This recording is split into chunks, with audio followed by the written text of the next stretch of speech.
Thank you, David, for the welcome and the opportunity to share with you tonight. There's two things that would be obvious. One would be the local pub and the Methodist church. And until 1977, those signs were part of the buildings that made up a country town. Tonight I want to share with you some of the background of the history of the church, its foundations in England, and the divisions that were brought to South Australia by the early settlers, and then how they came together in 1900 to form the United Church, and some of the differences that even continue from those days in 1900 through as late as the 50s and the 60s, and can even be identified today in church architecture and sometimes in attitudes to worship and to other issues in the congregations 100 odd years after union. One of the great marketers of this world in the early 1900s was Henry Ford, who sold Model T Fords around the world, and you of course got one car and one colour, black. And in the glove box of a 1914 black Model T Ford that my grandfather bought from Marshall and Burns in Pulteney Street was a little book called Fun and Fancy About the Ford. And Henry Ford, of course, being this great salesman, used any story to put down his Ford, but in a way, sell it. And this one talks about Methodists and other religions. And I'd like to just share with you as a commencement. As a man thinketh, it's called.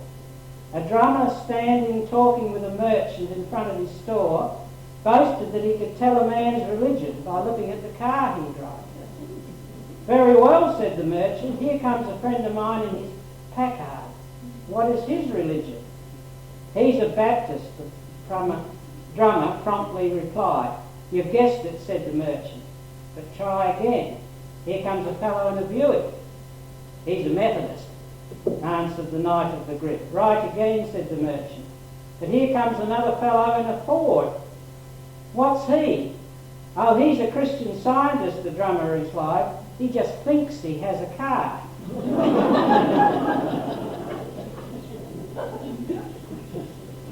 Of course, the name John Wesley is synonymous with Methodism. John Wesley was the son of an Anglican priest, Samuel Wesley, and his wife Susanna Wesley, née Annesley. He was born at Deptworth Rectory in Lincolnshire in England in 1703, and he was one of 18 children, and one of the youngest of the 18. He grew up, he was educated at Charterhouse School, and he was ordained a priest of the Anglican Church in 1728. He went on to become a Fellow of Lincoln College at Oxford. And when he was at Oxford, he formed a group of students who met together, and colleagues who met together and studied, and they became known as Methodists, a holy club called Methodist because of their care and their concern for study.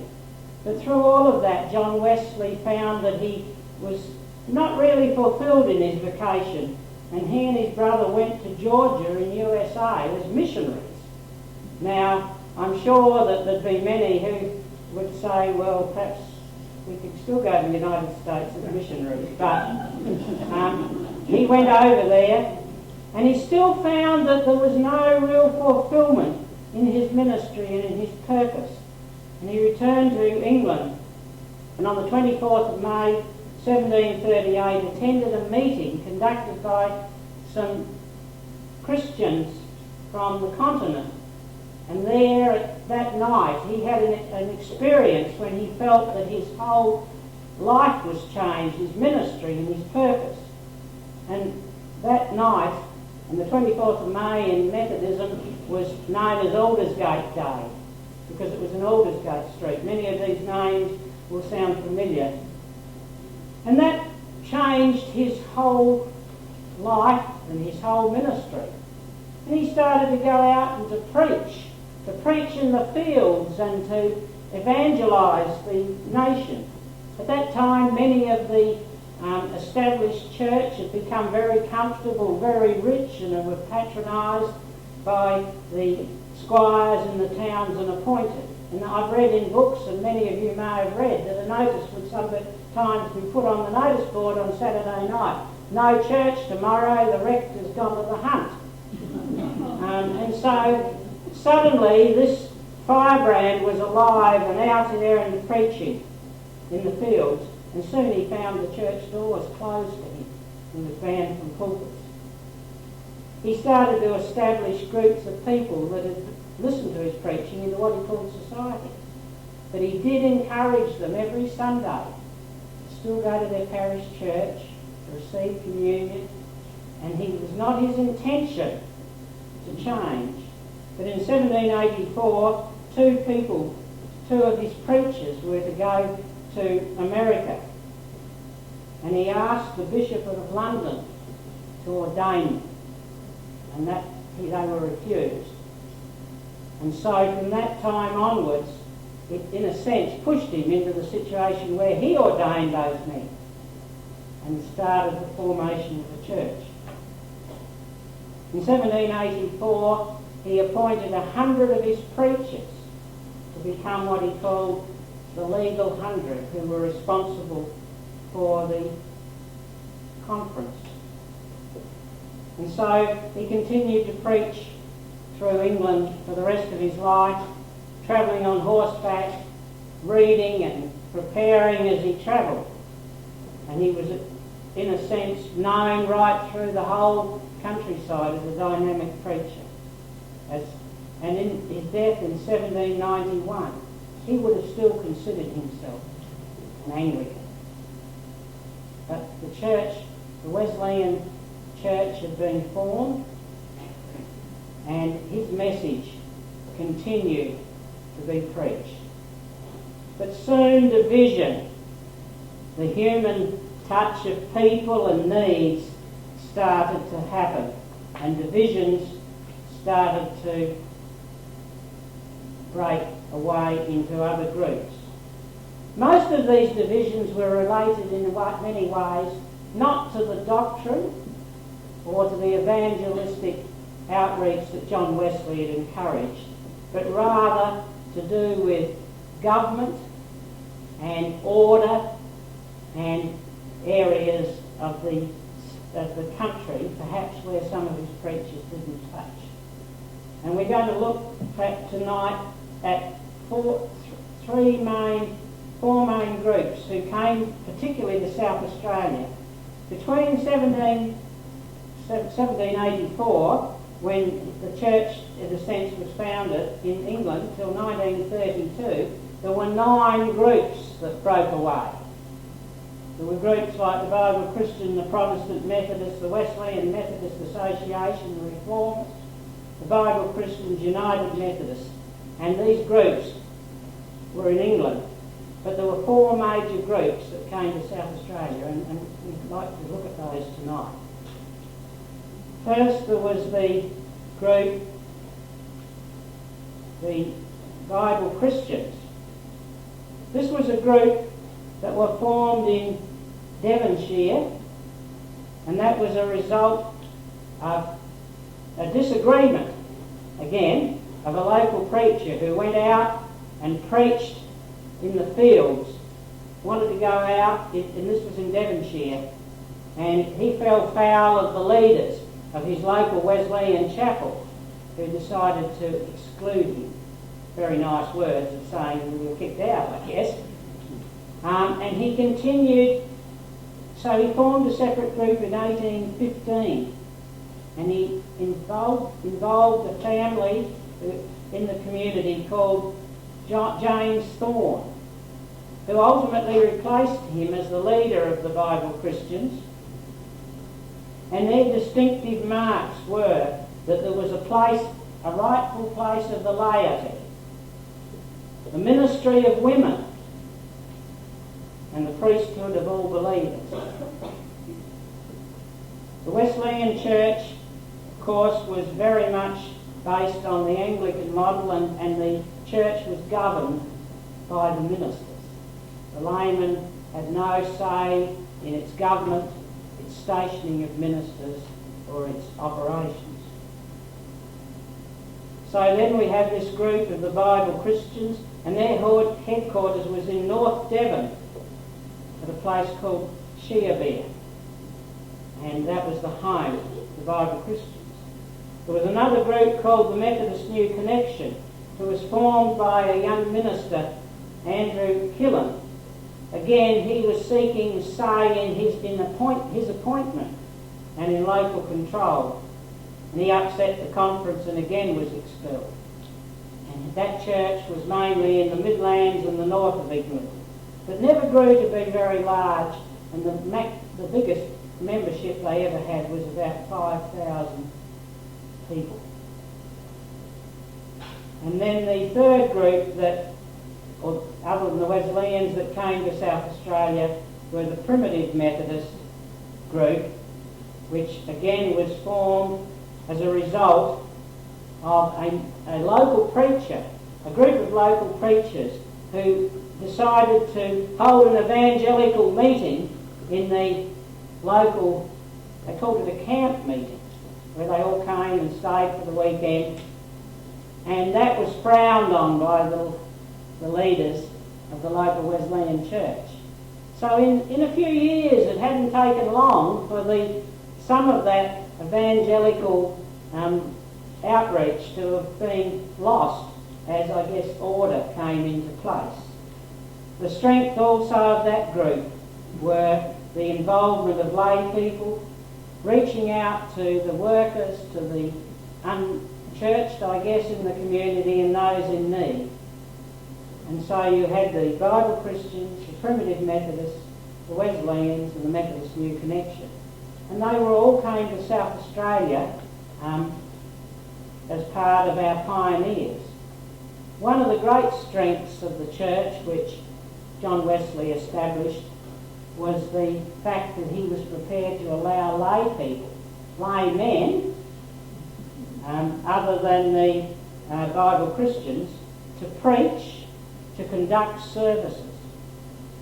Initially, if you read the history, it took him a while to come to this point, because he'd been brought up as an Anglican priest and understood that only an ordained priest or minister could conduct services. But it was his mother, a very wise, educated woman, who convinced him that there was a place for lay men in the Wesleyan church at that time to share the gospel and preach. In South Australia, the first society that grew was the Wesleyans.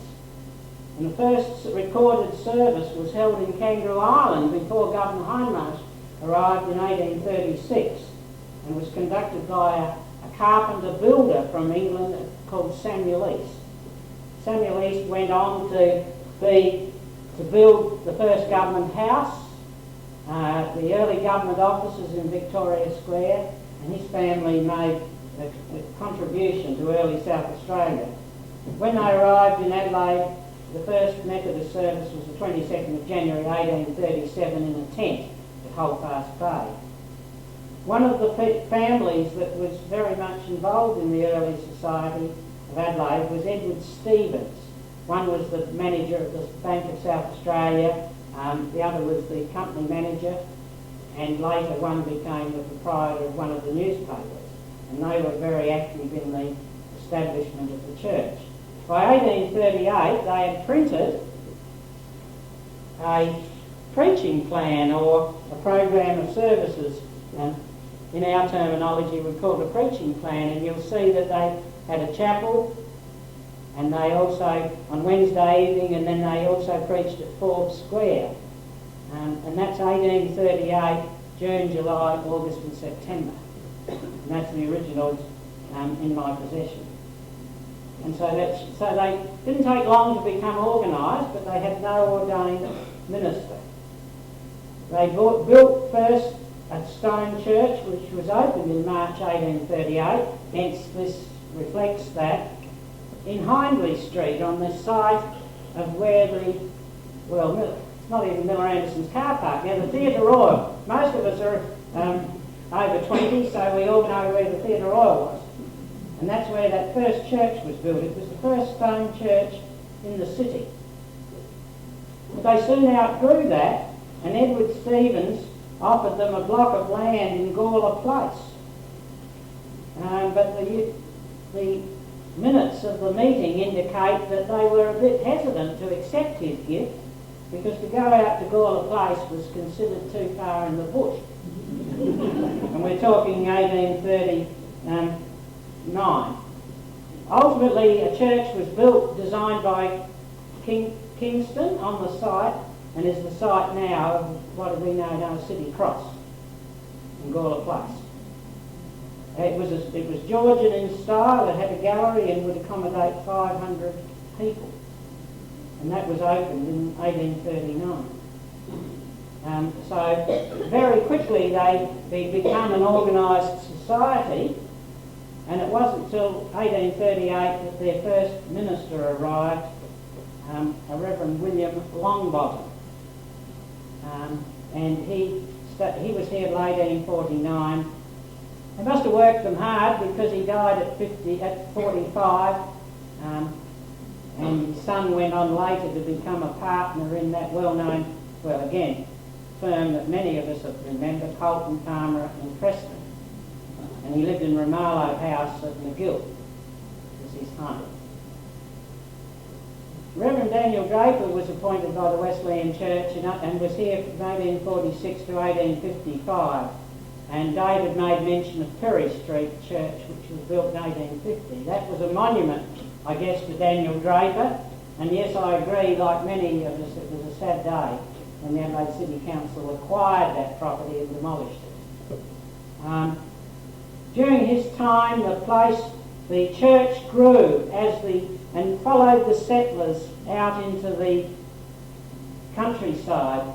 I don't have it with me, but we have in our possession at the United Church Historical Society a preaching plan which shows 28 preaching places stretching from Burra, as it was described, to Wollonga and into the hills as far as Mount Darker and Nan.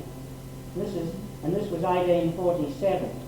There were at that stage 2 ordained ministers and 29 local preachers, and they covered that area all by horse. So the Wesleyan Church at that point was becoming established, and soon as in the 1880s, the Adelaide suburbs started to grow, and they outreached with that group. And they went to places, established churches in places like Parkside, Norwood, Kent Town, Canaan and McGill. And by the 1870s, they built, in many cases, quite substantial buildings which reflected, I guess, some of the prosperity of the colony, but also some of the prosperity of its members. And I think probably the symbol of influence and growth in the community of the Wesleyan Church is illustrated, as David said, in this college, this collegiate college here at Kent Town.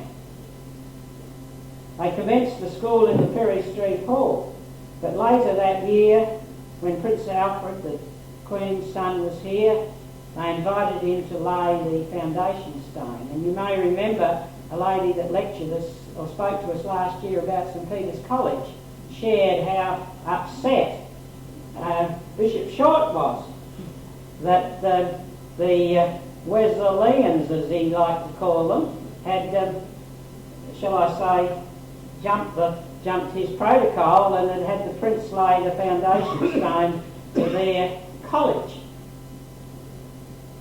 But they had established themselves And you only need to go into some of our older churches and look at the names on the foundation stones and on the plaques and the walls, and also read the names of trustees.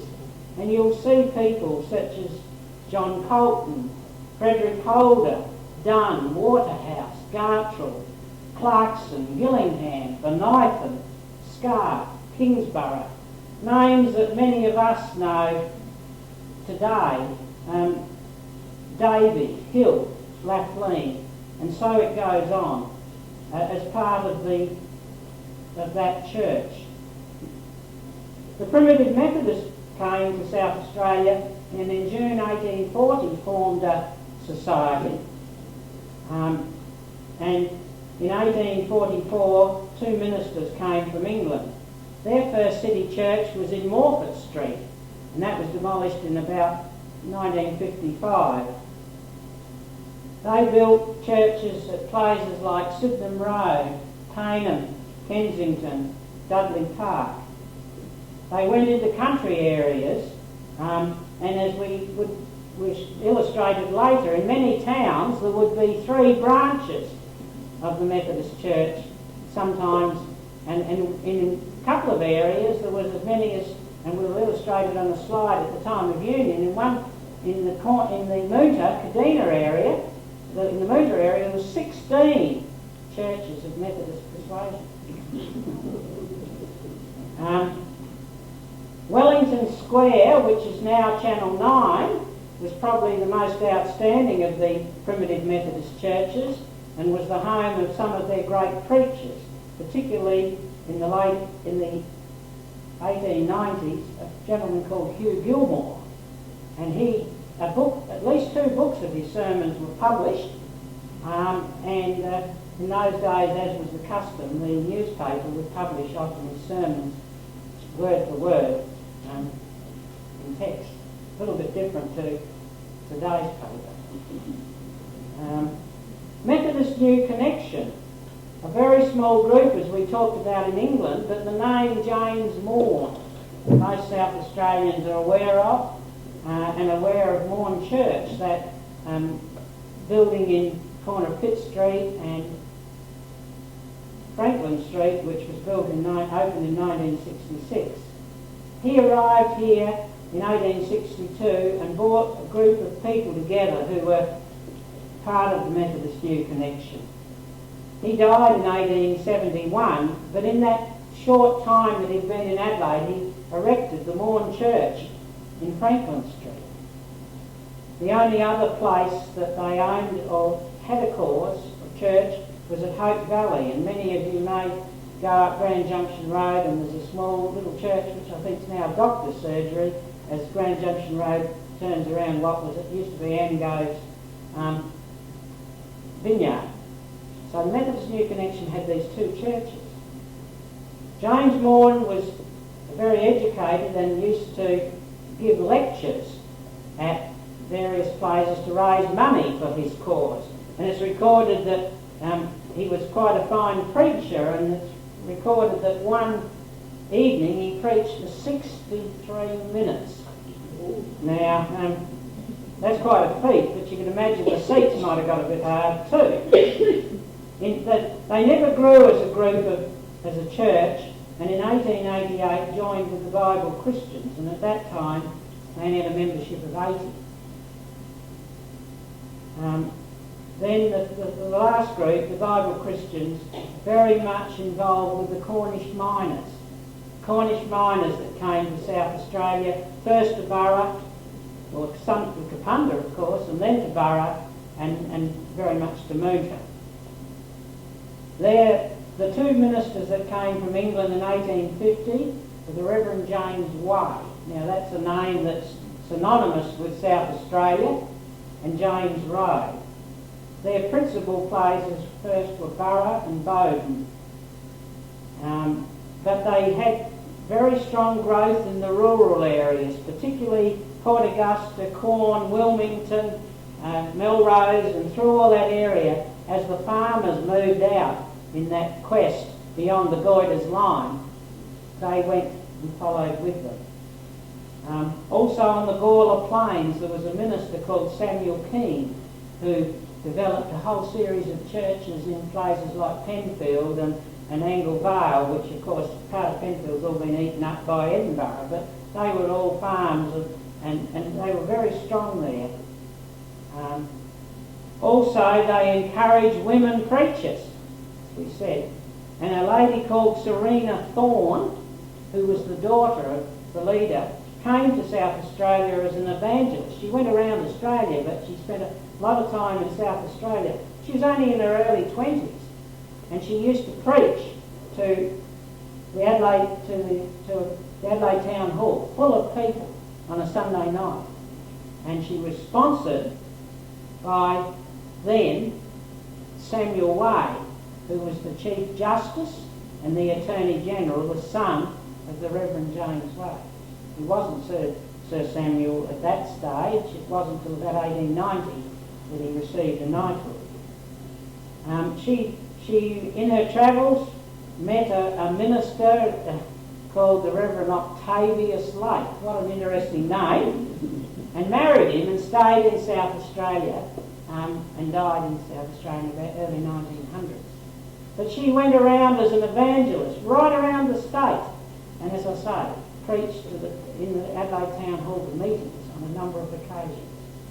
So fairly unique, and we're talking, the 1860s, 1870s, and she continued to right through her life.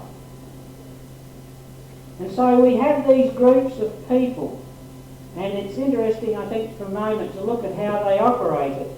For ministerial training, the Wesleyans took the advantage of using Prince Alfred College. And a person who offered to become a minister would be sent to Prince Alfred College to be tutored in classics and in English, and one of the ministers would come in and also do some theological training with them. The case generally of the primitive Methodists and the Bible Christians, they would be, if they were accepted, they would be given some books, sent out into a circuit and be cared for, I guess, by a senior minister where their education took place. So I guess this is one of the differences, in a sense, that was developing. The Wesleyans tended to become more of an educated, shall we say, ministry, in the sense that there was perhaps demand for more polished preaching. The Bible Christians and the primitive Methodists tended to reach out to the farmers, to the miners, to the perhaps the workers more so. But they still preached John Wesley's gospel, in a sense of forgiveness of new life and opportunity for everybody, and his evangelistic outreach. There was great preachers in all the churches. We mentioned Hugh Gilmore that preached that used to be at Wellington Square. But there was a big concentration also in the Wesleyan churches on music. Captain Hancock from Moonta Mines went to England on a visit, and what did he send back to Moonta Mines Methodist Church? A pipe organ, and it's still there today, being operated. Still there, and it's, the original instrument is still there, being played Sunday by Sunday. Places like Kent Town down here in the 1890s, the organist was Harold Davies from the Adelaide Conservatorium. And many of the services, in a way, would have followed the Methodist service book, Order of Morning Prayer, in those churches. And so you've got union suddenly coming. How's it going to work? The first initiative for union came from the Bible Christian Conference in 1881, when they passed this resolution. And like, I guess, all committees, the resolution is fairly long, but it's worth reading, I think. We have long been ready to come to a common understanding with all Methodist bodies so as to avoid collision in any part of the colony. And while we believe there is room for us all, we are of the opinion that for the want of that common understanding, there is often a loss of men and means in carrying on evangelistic work. We record our regret for this and declare that we are ready to confer with the representative of the Methodist body and hereby express our hope that a closer union may be brought about. We're talking 1881. 1900 it was achieved. So, but it's very interesting because to an outsider it must have seemed that the debates of the 1880s and 1890s about union were really arguments within a family. And I guess it's true. They are saying the hymns that Charles and John Wesley had written. All their ministers were expected to read John Wesley's 44 sermons as the basis of their doctrine, and right up until union in the Uniting Church, that was one of the doctrinal bases of the Methodist Church. And it can be said that while there were some differences, their main view was the ministry and its claims of lay people and ministers. But there was ample evidence that where there were two or more Methodist churches in a country town, they'd use each other's local preachers to conduct the services. They'd close their churches if there was a special event on down the road, and as somebody said also, they'd buy jams and pickles at each other's fates. So, what was the point? And so, finally, after discussion and votes and all the things that many of us went through in the 1960s and the 70s to come into union as the Uniting Church, the same thing happened. And finally, in 1892, there was many concessions made, and a vote took place. There was about 15% in all of the churches that were against union. But it was finally took place on the 1st of January 1900 in South Australia. In the rest of Australia it was 1902, and in England 1932. I thought perhaps just at this point I'd like to share with you some photographs of the different buildings to illustrate the buildings that many of you will be familiar with. We won't make it a competition, but we'll show you some of the Wesleyan buildings which illustrate the style. That is Todd Street Methodist Church in Gawler, built in 1869. The Gawler people were determined to outdo Perry Street, so they made the building a foot longer. It's very similar in style. 1875, the village of McGill, and that church is currently still there, again built by the Wesleyans. 1884, Parkside. In Parkside, that church was known as Everett. It's now been sold and converted into a fairly expensive home, I guess. I think it was a mezzanine floor. 1881, a well-known landmark for anybody on Portrush Road, Paynham Road Church. Again, the style is very similar. And then in Mount Barker, John Dunn, the Flour Millers Memorial Church in 1884. So that gives you a view of the style. This building, corner of Pitt Street and Franklin Street, Morn Church, and built by James Morn. And for many, many years, it used to go down when the Central Mission was there. They built shops and halls around it, and Spire used to just sit up above those. But that was when it was built in its days. On the Gawler Plains, Samuel Keane, a very simple building, Virginia, and many of those were dotted around the Gawler Plains. So you can see the styles do show up. Port Augusta, still currently used. The church and the halls built by the Bible Christians. We all know this one, of course, Wellington Square, built in 1882, and the old building, which is on the back, was 1857. And that was, I guess, the primitive Methodist, almost cathedral, if we could use those terms. And not far from here, Sydenham Road. It's now used as it was a sheltered workshop, but you can see again the simple style and the manse or the minister's home next door, which is still that photo was only taken about 2 months ago.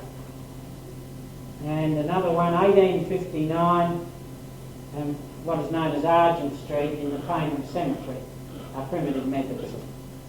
So it gives you a bit of an overview of of the styles of architecture that were established.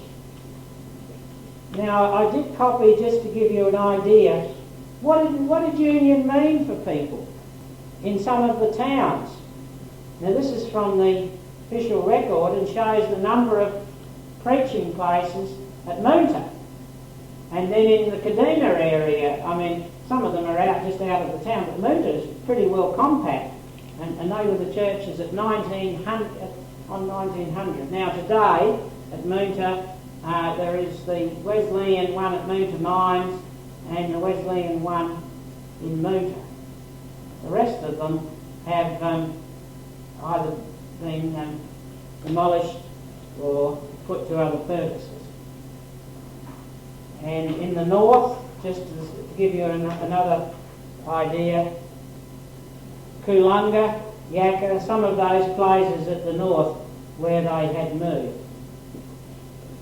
So it gives you an idea of what union meant. Now I wonder what union meant to those people and their loyalties, and what did it mean in the new century?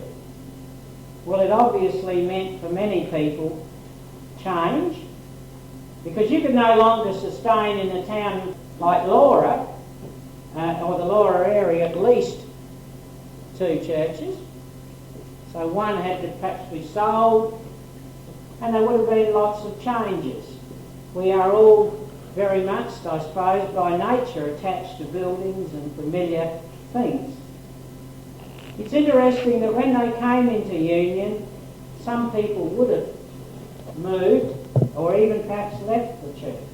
There were 2 ministers from the primitive Methodist church who did not go into the new Methodist church as a matter of conscience. One returned to England and the other one resigned. And that's interesting that out of the whole of South Australia there was 2 who chose not to. And when Uniting Church happened in South Australia in 1977, there were 2 Methodist ministers who chose in conscience not to go into the Uniting Church, and one resigned and one moved to another denomination. But that was the change. But what did it mean when they came together? We had the colleges, we had the buildings, and I guess we had resources. The membership was 15,422 at the time, in 1900. They were the members, but there would have been many other people involved. Things changed, but it also was a time of growth. In 1902, Morn Church became the beginnings of the Adelaide Central Mission, which was to grow and to include aged care and children's homes and all of those things that added to the fabric of South Australian society. In 1920, the Port Adelaide Central Mission was established. 1940, Port Pirie Central Mission. North Adelaide in 1940. North Adelaide now, of course, has changed again, as suburbs do, but there was a need for a mission for the church to reach out into parts of North Adelaide, and they established in 1940. That's changed and grown into the Helping Hand Centre, which is a major aged care facility in Adelaide. Bowden and Brompton Mission, which still exists. And Kent Town, as close as we are here, the ties between this college and Kent Town Church and Spicer and St Peter's, they established a mission in Hackney.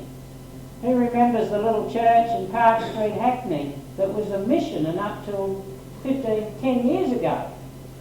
when they used to, where a sister of the people was originally stationed in 1908 and used to care for the people that lived in Hackney. And it was not a very expensive or prosperous area, even up till the 50s or the 60s. And so there was some of the outreach that the United Church could do. There was also growth. There was churches built in Rose Park. James Gartrell, the merchant, gave that church in 1914. 1935, the church established Resthaven, Aldersgate, Cape Cox Babies Home. Some of the things that were part of this century. Music, as we said, took a great place in the life of the church.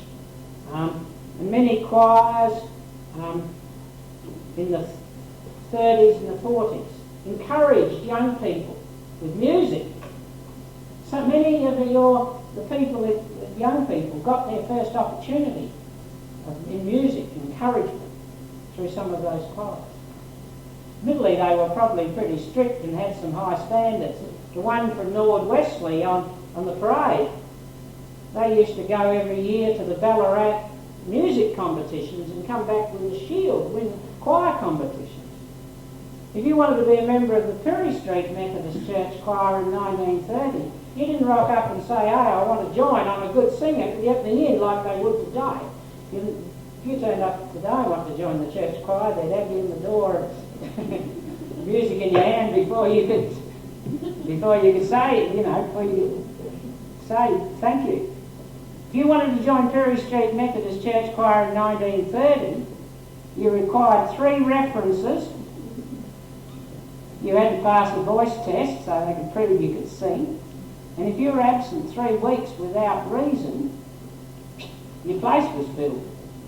How things have changed. But many young people in our community, I'm sure perhaps you or your parents may remember that that's where they got the start. They were encouraged. They were supported. And I guess that was one of the strengths of that part of... But music was also an important part of worship.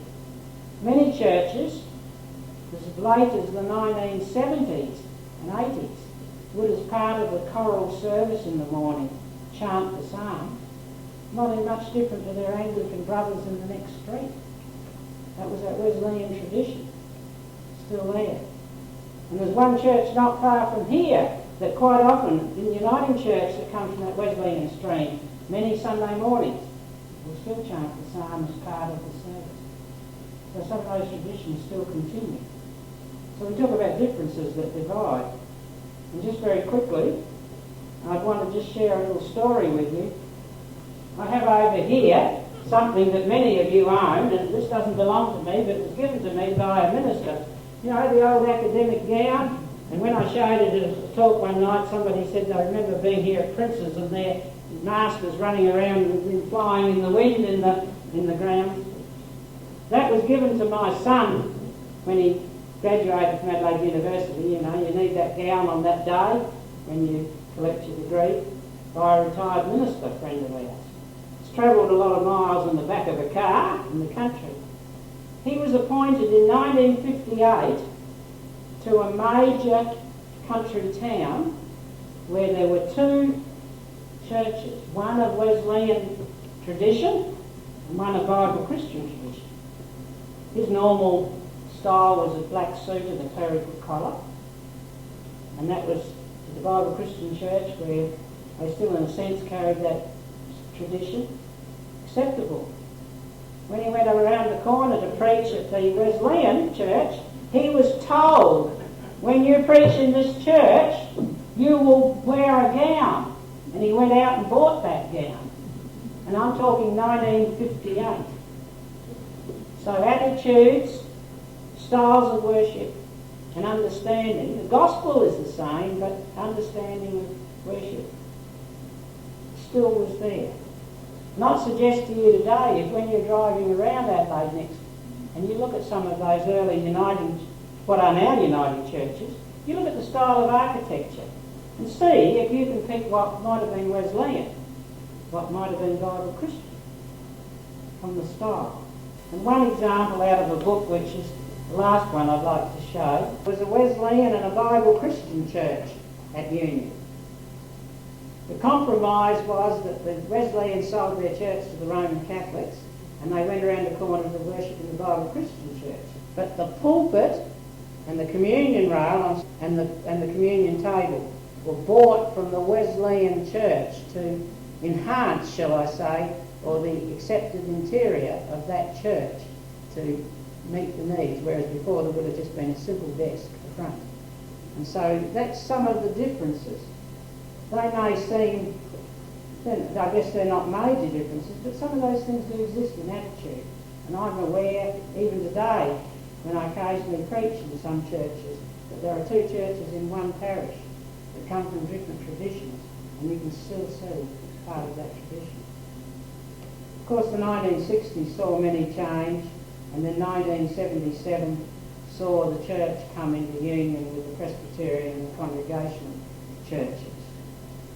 It's interesting looking at statistics. In the census of 1954 in South Australia, 21% of the city's population, or the state's population, gave a return as Methodists, ranking only second to Anglicans. The highest next capital city in Australia was Brisbane with 10.5% and Sydney with 6%. So I think in South Australia, as a free state, there was an opportunity for that growth. But finally, if I could share with you just in closing what the basis. This is written by the well-known British preacher of the Methodist Church, Dr. W.E. Sangster. And Dr. Sangster summed it up by saying, Methodism was not called into being by any novelty of doctrine. If there were and are certain doctrines on which the Methodists put a special emphasis, they are in no sense exclusively theirs. Wesley would have said, these are in the scriptures, they seem novel only because they've been overlooked. Methodism, said another son of Oxford years later, is not a new religion, but an old religion in earnest. It is still that. When it's most itself, it is still that. It's religion in earnest. And it's its best, the gospel once delivered to the saints, but alive and alight and on the march. And hopefully that's the tradition that we took into the Uniting Church, and that is part of their heritage today. Thank you for listening. Questions for Jim, please. Why were they called primitive Methodists? They took that name on the basis that they were wanting to go out and work, be in the fields and take a lot of emphasis off the, the formality, and they adopted that name themselves, in a sense. Which branch or which branches were the people in the Fleurieu Peninsula? The ones down the Fleurieu Peninsula were particularly, from my memory, Bible Christians. They went into that area. They tended, whilst in the major towns there was the whole three sometimes, like over on the west coast, Port Lincoln and through there, only the Wesleyans went there. The Bible Christians also went up around Corn, Port Augusta, and down on the Fleurieu Peninsula they had many small churches, but they never went into Victor Harbour. It wasn't until 1950 there was an agreement between the Congregationalists and the Methodists on the south coast. The Methodists had a church in Goolwa, but never one in Victor Harbour till 1954 when they bought the Adair homestead from the Cudmore family to form a conference centre, youth place, a conference centre, and so then they started a church. So most of those were Bible Christians. The Wesleyans were at Wollonga because that on 1847 that was their furthest preaching place down there. But they would have tended to follow. Often people would follow groups. And the other thing that's very interesting when you read history, that people would go into an area, and if they'd been, say, belonged to the Bible Christians in Adelaide and they moved to a farm and there was only Wesleyan or Primitive Methodist, they would join with that group unless there was a church of their persuasion. I mean, I say my parents, great-grandparents were Wesleyan, but they came from England and they would have been Anglican in England. But of course the Wesleyans were strong in Gawler and that part of the Adelaide Plains, and they cast their lot, as it says in their obituary, with them and remained there for the rest of their lives. And I guess there wasn't much difference between the Wesleyans and the Anglicans anyway. In the Northern Territory, the United Church existed at least in the 1950s. Do you know when it was formed in the Territory? The United Church was the result of the three mission groups of the Presbyterian Congregation and Methodist agreeing in places like out surveying areas to become united. I think the early 50s would have been when that really started to happen. They didn't really, I don't think, have any legal, if I can use the word, status until Uniting Church of Australia, but it was a cooperative. And in many places in Adelaide, in the 1960s onwards, there started to be a lot of cooperation between the various denominations to form united parishes, but it wasn't until physical union in 77 that became the Uniting Church. I guess. That second overhead in references, it had L for love feast. How the language has changed. Yes, the comment is about love feast, how the language has changed. They would come together because part of the Wesley program, and right up until the 1880s, members were expected to meet also weekly in what they called a class meeting, where they did Bible study, they shared, they prayed, and kept everybody together. And it wasn't about the 1880s, 1890s, they started to dwindle, and the word love feast was part of that as they came together. Isn't that right that when all the Methodist churches combined about 1900, the Wesleyan church has always used the chalice, and they weren't allowed to after 1900?